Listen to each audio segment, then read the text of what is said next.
பாக்யலட்சுமி சீரியல்ல இன்னைக்கு கோபி இனியா என் கூட வந்துரு என் கூடவே இருன்னு சொல்றாரு. ஆனா இனியா வரலன்னு சொல்றாங்க. கோபியும் போறாரு அண்ட் ராதிகா கிட்ட நடந்தது சொல்றாரு. இனியா கிட்ட நான் பேசலான்னு போனேன். அங்க என்ன ரொம்ப அசிங்கப்படுத்திட்டாங்கன்னோ, பாக்கியா கூட ரொம்ப அதிகமா பேசிட்டானோ, இனியாவை கூட்டிட்டு போறேன்னு கேட்டேன். ஆனா அங்க ரொம்ப அதிகமா பேசிட்டாங்கன்னு சொல்லி புலம்புறாரு. ராதிகா நான் கேட்க கூடாதுதான், ஆனாலும் கேட்கிறேன்.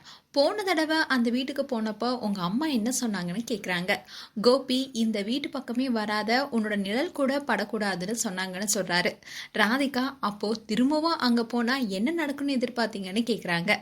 கோபி நீ ஆறுதல் சொல்லுவேன்னு பார்த்தா குற்றவாளியை கூண்டுல நிக்க வச்சு கேட்குற மாதிரி கேட்குறேன்னு சொல்றாரு. உடனே ராதிகா உங்களுக்கு ஒரு பிரச்சனைனா நான் ஆறுதல் சொல்லணும். உங்க வீட்டு ஆளுங்க என்னை எப்படிலாம் நடத்துறாங்கன்னு சொன்னேன்.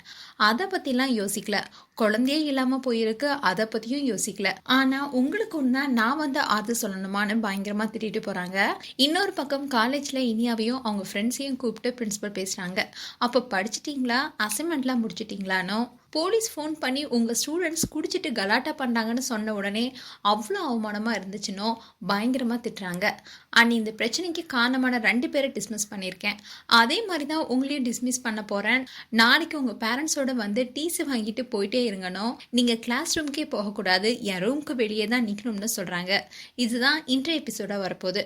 அண்ட் 4 எபிசோடில் கோபி இனியாவுக்கு கால் பண்ணி இந்த விஷயத்தை பற்றிலாம் காலேஜில் எதுவும் தெரியாது இல்லைன்னு கேட்குறாரு. இனியா இங்கே பேரண்ட்ஸை மீட் பண்ணணும்னு சொல்றாங்க டாடி. அம்மா கிட்ட சொன்னா கண்டிப்பா கோவப்படுவாங்கன்னு சொல்றாங்க. கோபி நான் வந்து பிரின்சிபல் கிட்ட பேசுறேன்னு சொல்றாரு. இனியாவும் சரின்னு சொல்றாங்க. இதுதான் 4 எபிசோடா வரப்போகுது.